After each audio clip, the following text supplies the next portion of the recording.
प्रिय विद्यार्थियों नमस्कार। मैं डॉक्टर सुनीता बामल, सहायक प्रोफेसर हिंदी, राजकीय महाविद्यालय नलवा हिसार।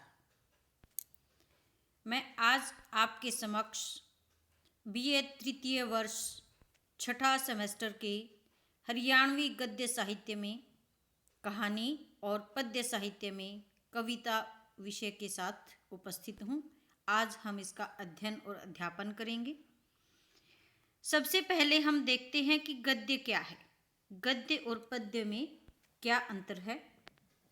प्यारे बच्चों, गद्य और पद्य में अंतर जानने से पहले मैं आपको बताना चाहूँगी कि गद्य और पद्य हिंदी साहित्य की दो विधाएं हैं। विषय की दृष्टि से गद्य और पद्य में यह अंतर है कि गद्य के विषय विचार प्रधान और पद्य के विषय भाव प्रधान होते हैं। दूसरी भाषाओं के समान इस भाषा के साहित्य में भी पद्य का अवतरण गद्य के बहुत पहले हुआ है। पद्य में कार्य की अनुभूति, उक्ति वैचित्र्य, संप्रेषणीयता और अलंकार की प्रवृत्ति देखी जाती है, जबकि गद्य में लेखक अपने विचारों को अभिव्यक्त करता है। गद्य में तर्क, बुद्धि, विवेक, चिंतन का अंकुश होता है, तो पद्य में स्वतंत्र कल्पना की उड़ान होती है। गद्य में शब्द, वाक्य, अर्थ आदि सभी प्राय सामान्य होते हैं, जबकि पद्य में विशिष्ट। कविता शब्दों की नई सृष्टि है, इसलिए इसका कोई भी शब्द कोशीय अर्थ से प्रतिबंधित नहीं होता। जीवन की अनुभूतियों से उनका भावात्मक संबंध होता है, जबकि गद्य भावात्मक संदर्भों के स्थान पर वस्तुनिष्ठ प्रतीकात्मक अर्थ ग्रहण करता है। गद्य को निर्माणात्मक अभिव्यक्ति कहा गया है, अर्थात ऐसी अभिव्यक्ति जिसमें निर्माता के चारों ओर प्रयोग के लिए शब्द तैयार रहते हैं। गद्य की भाषा काव्य की अपेक्षा अधिक स्पष्ट, व्याकरण सम्मत और व्यवस्थित होती है। उक्ति वैचित्र्य और अलंकरण की प्रवृत्ति भी गद्य की अपेक्षा काव्य में अधिक होती है। गद्य में विस्तार अधिक होने के कारण किसी बात को खोलकर कहने की प्रवृत्ति रहती है, तो वहीं काव्य में किसी बात का संकेत रूप में ही वर्णन किया जाता है। गद्य में यथार्थ, वस्तुप्रक और तथ्यात्मक वर्णन होता है, जबकि काव्य में वर्णन सूक्ष्म और संकेतात्मक होता है। गद्य में विरला ही वाक्य अपूर्ण होता है, काव्य में विरला ही वाक्य पूर्ण होता है। इस प्रकार गद्य और पद्य विषय, भाषा, प्रस्तुति, शिल्प आदि की दृष्टि से अभिव्यक्ति के सर्वथा भिन्न दो रूप हैं और दोनों के दृष्टिकोण एवं प्रयोजन भी भिन्न होते हैं। गद्य में व्याकरण के नियमों की अवहेलना नहीं की जा सकती, जबकि पद्य में व्याकरण के नियमों पर विशेष ध्यान नहीं दिया जाता। यद्यपि ऐसा नहीं है कि गद्य में भावपूर्ण, चिंतनशील मनस्थितियों की अभिव्यक्ति नहीं हो सकती, और ऐसा भी नहीं है कि पद्य में विचारों की अभिव्यक्ति नहीं हो सकती, किंतु मुख्य रूप से गद्य एवं पद्य की प्रकृति उपयुक्त प्रकार की ही होती है। प्यारे बच्चों, हरियाणवी भाषा की उत्पत्ति खड़ी बोली या कोरवी से मानी जाती है। खड़ी बोली को हिंदुस्तानी, नागरी, सर हिंदी एवं कोरवी आदि नामों से भी जाना जाता है। इस भाषा पर पंजाबी प्रभाव भी दिखाई पड़ता है। हरियाणा साहित्य में रचित गद्य पद्य में तत्सम एवं तद्भव दोनों रूपों की प्रधानता दिखती है। हरियाणवी गद्य साहित्य में हमारा विषय है कहानी। हम कहानी की भूमिका देखते हैं, कहानी के तत्वों की बात करते हैं। कहानी के तत्व हैं: नंबर 1 कथावस्तु, नंबर 2 पात्र का चरित्र चित्रण, नंबर 3 वातावरण, नंबर 4 संवाद या कथोपकथन, नंबर 5 भाषा शैली, नंबर 6 उद्देश्य। परिभाषा। अब हम कहानी की परिभाषा को देखते हैं। कहानी के लक्षण और परिभाषा के संबंध में विचारकों के अलग अलग मत हैं। प्रेमचंद के अनुसार कहानी ऐसा उद्यान नहीं जिसमें भांति भांति के फूल और बेल बूटे सजे हुए हों, बल्कि वह एक गमला है जिसमें एक ही पौधे का माधुर्य अपने समुन्नत रूप में दृष्टिगोचर होता है। दृष्टिगोचर होना मीन्स दिखाई देना। पंडित रामचंद्र शुक्ल ने कहानी की परिभाषा इस प्रकार दी है: सादे ढंग से केवल कुछ अत्यंत व्यंजक घटनाएं और थोड़ी बातचीत सामने लाकर क्षिप्र गति से किसी एक गंभीर संवेदना या मनोभाव में प्रियवशित होने वाली गद्य विधा कहानी है। एडगर एलन पो का अभिमत है कि कहानी एक निश्चित प्रकार का वर्णनात्मक गद्य है जिसके पढ़ने में आधे से अधिक घंटे का समय लगता है। इन परिभाषाओं के आधार पर कहानी के निम्नलिखित लक्षण उभर कर सामने आते हैं। नंबर 1, कहानी में एक ही विषय अथवा संवेदन का प्रस्तुतिकरण होता है। नंबर 2, कहानी का एक निश्चित उद्देश्य होता है तथा उसमें संवेदात्मक अनुभूति होती है। नंबर 3, मानवीय संवेदनाओं, अनुभूतियों एवं तथ्यों की रोचक व्यंजना होती है। नंबर 4, वस्तु तत्व, चरित्र, घटनाएं, कथानक का आकार लघु होता है, छोटा होता है। नंबर 5, मनोरंजक के साथ साथ जीवन की शाश्वत समस्याओं का प्रकाशन भी कहानी का लक्ष्य है। हरियाणवी कहानियां व कहानीकार। हरियाणवी कहानी की परंपरा और विकास को हम समझना चाहेंगे। हरियाणवी भाषा की पहली कहानी देखते हैं हम। जहाँ तक हरियाणवी की प्रथम कहानी की बात है तो लड़की की बहादुरी कहानी को प्रथम हरियाणवी कहानी माना जाता है, जिसकी रचना माधव प्रसाद मिश्र ने की थी। इस कहानी का कथानक सामाजिक है, जिसमें रमली नामक दल्ली एक ब्राह्मण कन्या धापली को झांसा देकर व्याभिचार के लिए लाला गुडग्गल के पास ले जाती है। गुडग्गल का नौकर जस्सा जाट उस बालिका की रक्षा करता है। कहानी की भाषा पात्रानुकूल हरियाणवी व मारवाड़ी है। संवाद चुटीले, संक्षिप्त और व्यंग्यात्मक हैं। यह कहानी 1905 के आसपास लिखी गई थी। हरियाणवी की दूसरी कहानी। हरियाणवी भाषा की दूसरी कहानी डॉक्टर नानकचंद शर्मा द्वारा रचित डाकी डाबखाना हरियाणवी भाषा की कहानी दूसरी कहानी है। कहानी का कथानक हास्य व्यंग्यपूर्ण है, जो लोक जीवन की विनोद प्रियता से ओतप्रोत है। विनोद प्रियता मीन्स हंसी मजाक। कहानी का नायक डाकी डाबखाना हंसी विनोद का खजाना है। वह इस कहानी में एक बूढ़े बराती के क्रियाकलापों का मनोरंजक विवरण प्रस्तुत करता है। कहानी में वर्णनात्मक एवं संवाद शैली का बहुत ही सुंदर प्रयोग किया गया है। हरियाणवी भाषा में रचित अन्य कहानियाँ। 1092 में रघुबीर सिंह मथाना की हरियाणवी कहानी आपराधिक आंकड़े प्रकाशित हुई थी। कहानी का कथानक पुलिस थाना के वातावरण से शुरू होता है। थाने के पास पुलिस अधीक्षक का फोन आता है। वह शाम के समय निरीक्षण पर आ रहे हैं। थाने में जा आकर फिर वह चले जाते हैं। थाने का प्रभारी बाद में थाने के सभी तकनीशियों की एक मीटिंग करके एक मुकदमा दर्ज करने को कहता है। रात को बस स्टैंड और रेलवे स्टेशन से गरीब लोगों को लाकर उन्हें सुल्फा आदि के अपराध में बंद कर देता है। इस प्रकार आपराधिक आंकड़ों में वृद्धि हो गई है। इसके साथ साथ कुछ गरीब लोगों को दरिद्रता में वृद्धि करते हुए पाया गया है। वह और अधिक गरीब होते जा रहे हैं। यह कहानी मुख्य रूप से भ्रष्ट पुलिस तंत्र की पोल खोलती है। हरियाणवी के साहित्य का केवल हरियाणवी कहानी संग्रह लीक पुरानी मोड़ नया सन 1995 में प्रकाशित हुआ। इस संग्रह में कुल 12 कहानियां हैं। यह कहानी संग्रह ग्रामीण संस्कृति, भाषा, ठेठ हरियाणवी संस्कारों का आईना है। इन कहानियों में आम ग्रामीण व्यक्ति की प्रवृत्तियों का मूर्त रूप शब्दों के द्वारा तैयार किया गया है। धन्नो, सरजो, काकी और आशा किरण कहानी में नारी समस्याओं की अभिव्यक्ति दी गई है। डॉक्टर राजबीर धनखड़ के 2 कहानी संग्रह सरपंचनी और श्याणपत भी प्रकाशित हुए हैं। इनमें मुख्यतः 23 और 24 कहानियां संकलित हैं। हरियाणवी लोक जीवन, दर्शन, हरियाणवी संस्कार तथा विभिन्न तरह की समस्याएं इन कहानियों का विषय रहे हैं।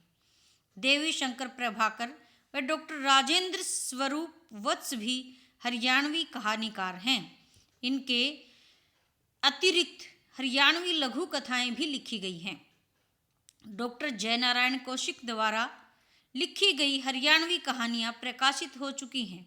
श्री ओम प्रकाश कादियान का हरियाणवी लघु संग्रह अध्या की लाठी है, जिसमें 70 लघु कहानियां हैं, जिनमें हरियाणवी संस्कृति, रीति रिवाज, समस्याएं आदि का चित्रण है।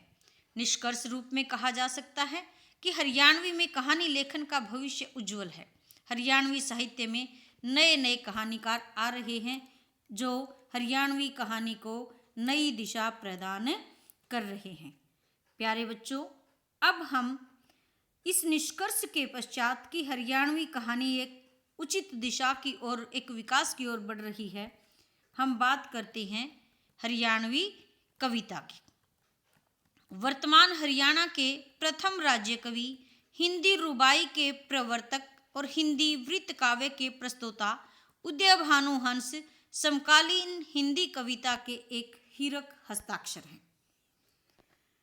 हरियाणवी कवियों में ही लीलाधर वियोगी हरियाणा की वह महान साहित्यिक विभूति हैं, जिन्होंने संस्कृत में उपलब्ध समस्त पुराणों, उप पुराणों को सबसे पहले हिंदी में प्रस्तुत करके राष्ट्रव्यापी ख्याति अर्जित की है। महाकवि सूरदास पर महाकाव्य सिही का संत लिखने का श्रेय भी आपको ही है। पुराख्यान और मिथक क्या होते हैं? जो परंपरा से ऐसे ही चले आ रहे हैं, बिना किसी सबूत के, बिना किसी आधार के, बस वैसे ही परंपरा में जो चले आ रहे हैं, वह मिथक हैं। मिथक आधारित 9 खंड काव्यों, एकार्थ काव्यों के प्रणेता के रूप में भी आप प्रथम पंक्ति के प्रथम हिंदी साहित्यकार हैं। कथ्य की दृष्टि से यदि आप हरियाणा के नरेश मेहता हैं, तो शिल्प की दृष्टि से दिनकर और धर्मवीर भारती की युगल मूर्ति हैं। हरियाणा में रचित हिंदी महाकाव्य शोध प्रबंधों पर क्रमशः पीएचडी और डीलिट उपाधि प्राप्त डॉक्टर रामनिवास मानव हरियाणा के समकालीन सृजनात्मक हिंदी साहित्य के प्रथम शोधार्थी, अधिकारी विद्वान, लघु कथा में समाचार शैली के प्रवर्तक और त्रिपदी काव्य विधा के प्रतिष्ठापक कवि आचार्य होने के साथ साथ दोहा, बालगीत एवं लघु कथा विधाओं के भी सशक्त राष्ट्रीय हस्ताक्षर हैं। एकार्थ काव्यों की प्रामाणिक सूची भी मेरे पास है। इस विधा की उपलब्ध कृतियों में रामनिवास मानव, नरेंद्र लाहड़, धर्मचंद्र विद्यालंकार, माधव कौशिक, सुधेश और सुनीता जैन के 2-2, भगवान दास निर्मोही और रत्नचंद्र शर्मा के 3-3, राजेंद्र नटखट के 7 और लीलाधर वियोगी के 9 खंड काव्य एकार्थ काव्य विशेष उल्लेखनीय हैं। अगर हम बात करें सतसई की, तो बिहारी की हिंदी सतसई के पश्चात हरियाणवी में अब तक 50 से अधिक सतसइयाँ, दोहावलियाँ प्रकाश में आ चुकी हैं। रक्षा शर्मा कमल, महेंद्र शर्मा सूर्य, उदय भानु हंस, डॉक्टर सुधेश, मेजर शक्तिराज, राधेश्याम शुक्ल, डॉक्टर नरेश, लक्ष्मण सिंह, रामकुमार आत्रेय, लक्ष्मी नारायण लक्ष्मी, हरि सिंह शास्त्री, श्याम सखा श्याम, चतुर्भुज बंसल और पुरुषोत्तम दास निर्मल की एक बलदेव राज शांत एवं सत्यवीर नाहड़िया की 2-2 सतसइयों के साथ साथ रामनिवास मानव, हरे राम समीप, रोहित यादव और राजेंद्र नटखट के सहस्र अधिक दोहे भी हमारी विशिष्ट उपलब्धि हैं। शाश्वत मोहन मनीषी और हरिकृष्ण द्विवेदी ने तो 5-5 सतसइयों की रचना करके नए कीर्तिमान ही स्थापित कर दिए हैं। इसी क्रम में अमृत सिंह, सतपाल सिंह चौहान भारत, नरेंद्र आहूजा विवेक, देवेंद्र गोयल, घमंडी लाल अग्रवाल, कमलेश सगवाल, प्रद्युमन भल्ला, रघुवींद्र यादव और कृष्णलता यादव प्रभृति दोहाकार भी अपने पांव जमा चुके हैं। श्रीधर जैन काव्यधारा में हरियाणवी भाषा का प्रयोग करने वाले प्रथम साहित्यकार माने जाते हैं। इन्होंने जैन पद्य में हरियाणवी भाषा का प्रयोग किया है। इन्होंने पाशनाह चरियु, भावसिचि चरियु तथा सुकमाल चरियु आदि की रचना की है। पंडित लक्ष्मीचंद हरियाणवी भाषा के भारतीय कवि थे। इन्हें सूर्य कवि तथा हरियाणा का तानसेन कहा जाता है। हरियाणवी कवि सत्य नित्यानंद गरीबदासी साहित्यकारों में सत्य नित्यानंद सर्वोच्च स्थान रखते हैं। इन्होंने सत्य सिद्धांत प्रकाश, नित्यानंद के भजन आदि ग्रंथों एवं बारहखड़ी जैसे लघु ग्रंथों की रचना हरियाणवी भाषा में की। इनका मूल नाम नंदलाल था। सादुल्ला ये मेवाती क्षेत्र के प्रमुख साहित्यकार थे। इनकी प्रमुख रचना महाभारत है। इनके साहित्य में हरियाणवी का पुट विशेष तौर पर रहा है। हरिदास इन्होंने राजा रत्न सेन जैसे अनेक ग्रंथों की रचना की। ये ताऊ सांगी के समकालीन थे। इन्होंने हरियाणवी भाषा में भी कविताएं लिखी थी।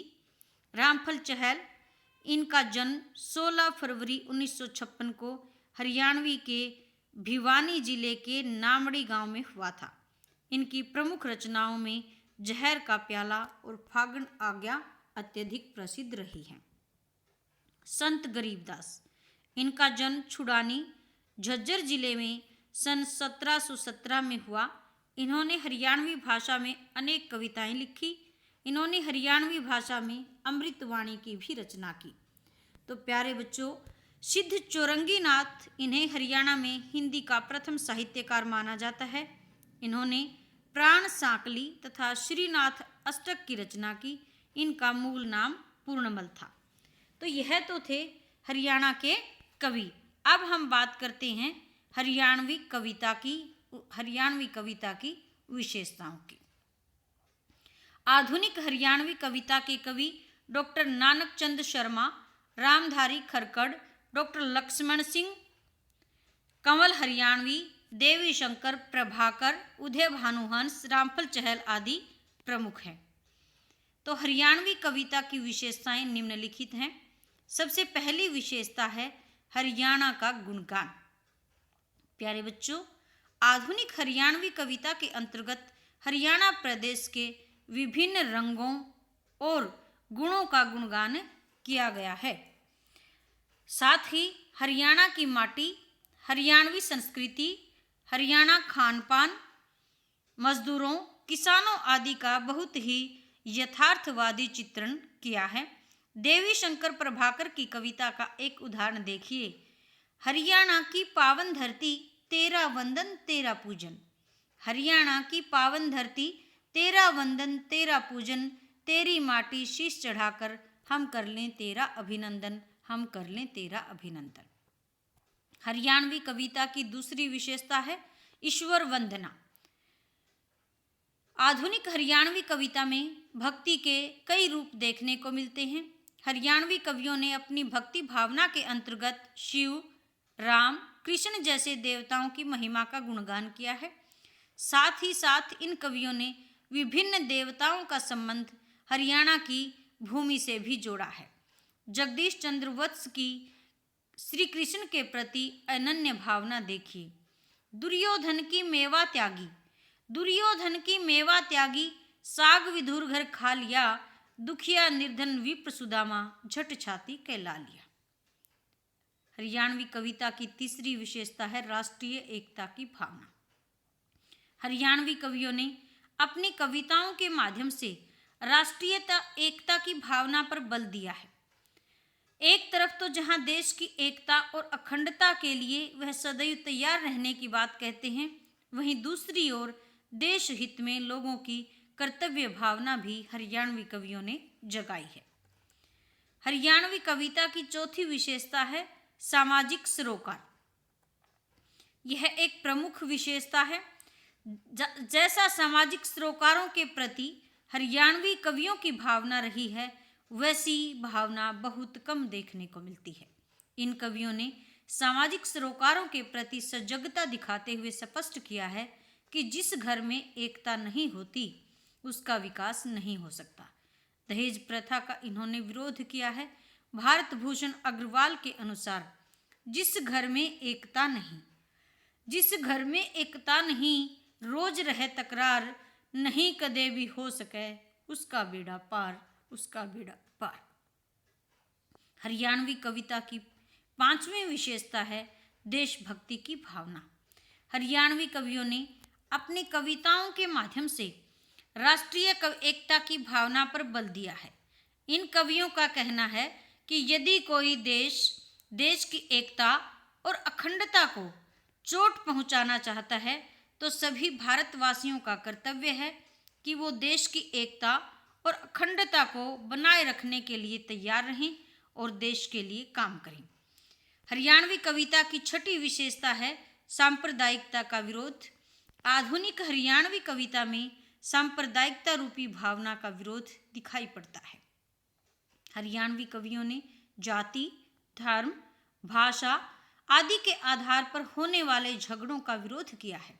तारादत्त विलक्षण ने अपनी कविता एक रहांगे में सांप्रदायिकता की भावना से दूर रहने की प्रेरणा दी है। देश की एकता पर बल दिया है और स्पष्ट किया है कि हम अपने देश में भाषा, प्रांत, जाति के आधार पर भेदभाव नहीं होने देंगे। हरियाणवी कविता की 7वीं विशेषता है शोषितों के प्रति सहानुभूति।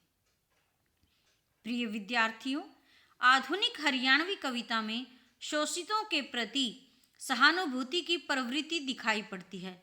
शोषित कौन होता है? जिसका शोषण किया जाता है। आधुनिक काल के हरियाणवी कवियों में प्रगतिवादी विचारधारा से प्रभावित होकर किसानों, मजदूरों का शोषण करने वाले शोषकों के प्रति